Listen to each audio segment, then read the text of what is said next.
Hi, friends. Christmas is now only 12 days away, and I thought that this is likely the most appropriate time for me to come on here and share what my faith means to me. If I'm super honest, this is not my comfort zone. Even to be on here, sharing my faith, number one, being on here, I usually work behind the scenes, behind the camera, if you will, in some sort of capacity. But you know what? It's Christmas, and Jesus is the reason for the season. And I want to share it.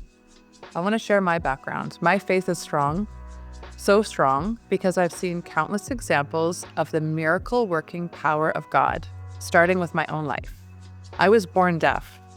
Some of you might not know that. My parents were told by the doctors at Sick Kids that I'd never hear. So they prayed and they prayed and they prayed with many others for a really long time. Now I've obviously been blessed with a gift, a desire, if you will, to listen to others, and a career where listening to others, actively listening to them, is paramount to our shared success.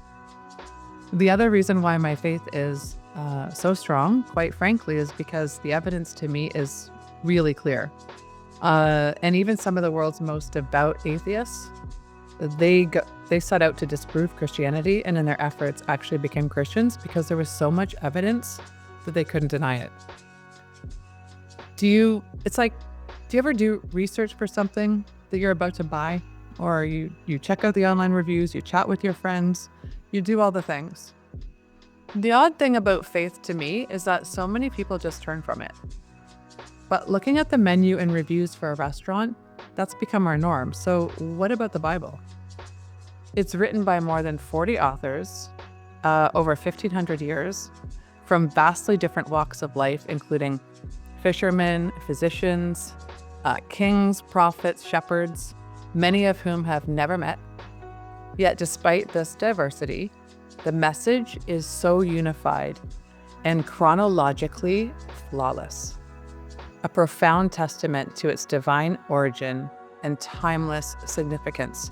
If we were doing our research on the Bible like we do other consumables, we'd find that it's widely recognized as the best-selling book of all time. It's not even on, they had to take it off the list because it's number one forever and ever and ever, and it's in a category all its own. So billions of copies have been sold. They've been distributed across the world in countless languages. And its profound impact on history, culture, individual lives is unparalleled. So why not add faith to your cart? If you're willing to draw curiosity instead of conclusions, my hope is that you'll take away something here that inspires you from what I share.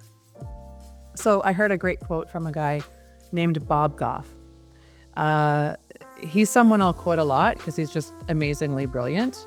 If you haven't heard of him, he used to be a lawyer. Now he's a speaker and an author. Puts his phone number in the back of every book. You can call him on his cell. Very accessible. Just a super cool guy. Does really wonderful things. Bob says, what starts in vagueness, not Vegas, what starts in vagueness stays in vagueness. So I'm going to be as specific as I can about sharing what my faith means to me. Especially since I've had a few friends and family members refer to me as someone who's become really religious, which totally freaks me out when I hear that because it doesn't resonate with me at all. Religious makes me think of condemnation or rules, rituals, routine. Here's the thing. Bob also says, never be afraid to trust an unknown future to a known God. Never be afraid to trust an unknown future to a known God.